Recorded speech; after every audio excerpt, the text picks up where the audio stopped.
আমাদের প্রতিনিধি পার্থপ্রতিম ঘোষ আমাদের সঙ্গে এই মুহূর্তে রয়েছেন, কারণ ভবানী ভবনে অভিষেক বন্দ্যোপাধ্যায় রয়েছেন। কি আপডেট এই মুহূর্তে পার্থ?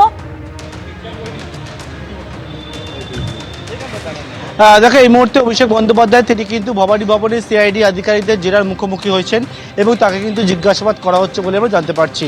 আজকে ঘড়ির কাঁটায় 5:49 নাগাদ অভিষেক বন্দ্যোপাধ্যায় তিনি ভবানী ভবনে আসেন এবং আসার পরবর্তীকালে একেবারে ভবানী ভবনে প্রবেশ করার পর যে নির্দিষ্ট নিয়ম রয়েছে ভবানী ভবনে যে কোনো ভিজিটার আসলে যে ভিজিটার বুকে সই করতে হয়, তার পরবর্তীকালে অভিষেক বন্দ্যোপাধ্যায় আবারও বেরিয়ে গেটের পাশে একেবারে যে ভিজিটার রুম রয়েছে সেখানে গিয়ে যে রেজিস্টার বুক সেখানে কিন্তু সই করেন। সই করার পরে অভিষেক বন্দ্যোপাধ্যায় ভবানী ভবনে এবং আসার পরে যে সিআইডির মুখোমুখি হয়েছে জিজ্ঞাসাবাদের।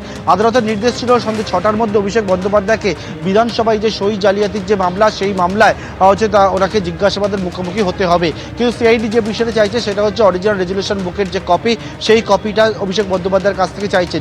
আদৌ কি অভিষেক বন্দ্যোপাধ্যায় সেই রেজুলেশন বুকের কপি এনেছেন, সেই বিষয়টা এখন দেখার বিষয়। এবং সিআইডির তরফ থেকে যে বিষয়গুলো জানতে চাওয়া হবে, এরকম কিন্তু যে বেশ কিছু প্রশ্ন রয়েছে, যে প্রশ্নগুলি হচ্ছে যে একাধিক বিধায়ককে তারা জিজ্ঞাসাবাদ করছে। ইতিমধ্যে তুমি জানো সেই বিধায়কদের মধ্যে ছিলেন যেমন হচ্ছে 3জন এমন বিধায়ক যাদের হাতের লেখার যে নমুনা সেটাও কিন্তু সংগ্রহ করেছেন সিআইডি আধিকারিকরা।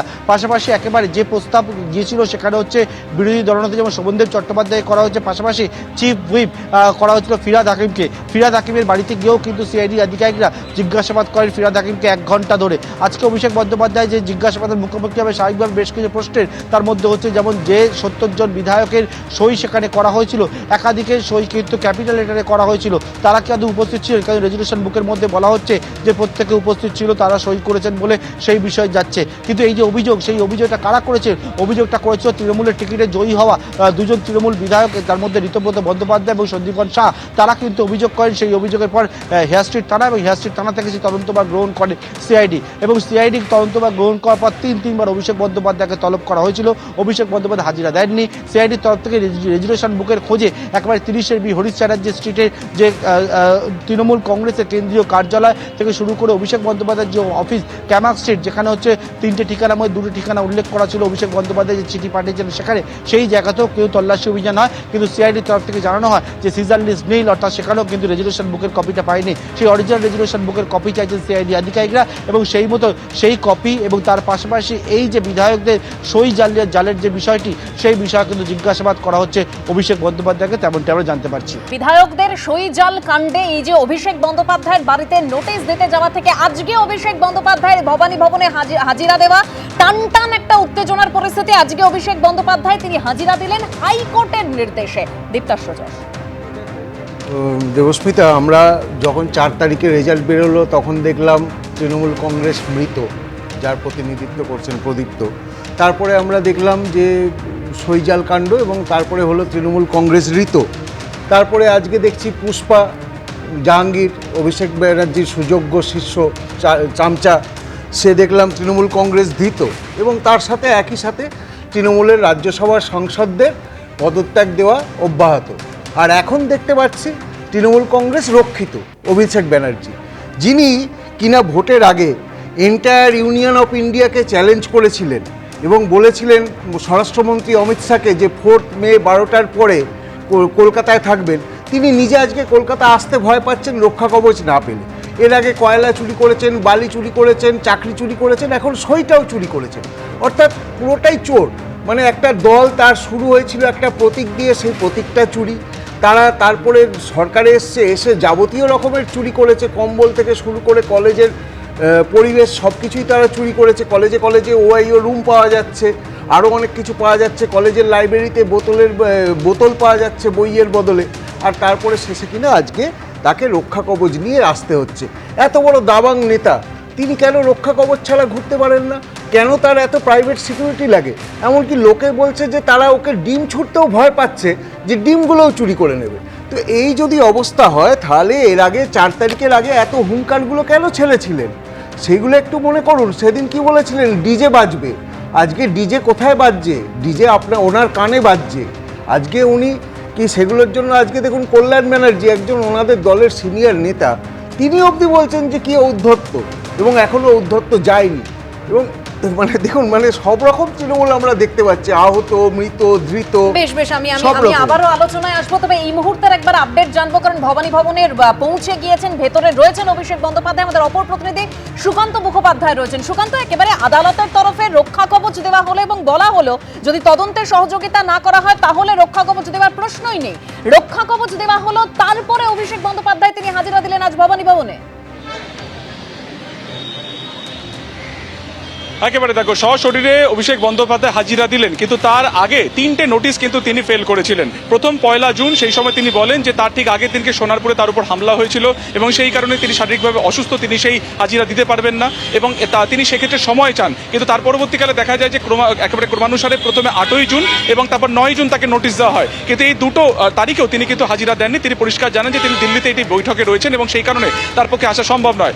অবশেষে আজকে কলকাতা হাইকোর্টে বিচারপতি কৌশিক চন্দ্রর বেঞ্চ যখন বলে যে আজকে 6টার মধ্যে অভিষেক বন্দ্যোপাধ্যায়কে হাজিরা দিতে হবে এবং রক্ষা কবচ 21 দিন যেটা তাকে দেওয়া হচ্ছে, কিন্তু তার প্রাথমিক শর্ত হচ্ছে যে তাকে যে কোনো সময় যখন তদন্তকারীরা ডাকবেন তখনই কিন্তু তাকে যেতে হবে এবং তাকে সহযোগিতা করতে হবে। ঠিক এই জায়গা থেকে সেই বার্তা পৌঁছানোর পরে কিন্তু অভিষেক বন্দ্যোপাধ্যায়ের তরফে দেখা যায় যে তৎপরতা, তিনি সঙ্গে সঙ্গে দিল্লি থেকে ফ্লাইট সেখান থেকে ধরেন এবং আজকে 4টের কিছু পরে কলকাতা বিমানবন্দরে নামেন এবং সেখান থেকে সরাসরি তিনি প্রথমে বাড়িতে যান, মামলার বা এই তদন্ত সংক্রান্ত যাবতীয় নথিপত্র নেন এবং তারপরে একটি কালো গাড়িতে আমরা দেখতে পেলাম সিকিউরিটি গার্ড নিয়ে তিনি কিন্তু সরাসরি এই ভবানী ভবনে সেখানে প্রবেশ করলেন। এখন ঘড়িতে বেজে গেছে প্রায় 6:08, অর্থাৎ ভবানী ভবনের ভেতরে প্রবেশ করেছেন।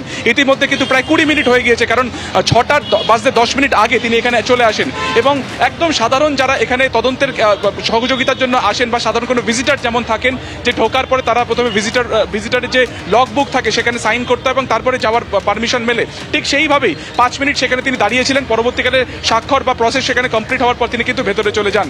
মূলত কি জিজ্ঞাসাবাদ হতে পারে, সিআইডি সূত্রে যেটা খবর যে রেজলিউশনের কপিতে তার সাইন রয়েছে 70 জন বিধায়কের নাম সহ, সেই তার মধ্যে বেশ কিছু বিধায়ক মানে 3 জন বিধায়ক তারা কিন্তু পরিষ্কার বলেছেন যে তাদের অনুমতি ছাড়াই তাদের স্বাক্ষর দেওয়া হয়েছে। তো এক্ষেত্রে দাঁড়িয়ে অভিষেক বন্দ্যোপাধ্যায় যে স্বাক্ষর ছিল তিনি কি সেটা অবহিত ছিলেন, অর্থাৎ এই যে 3 জন সেখানে উপস্থিত ছিলেন না সেটা কি তিনি জানতেন?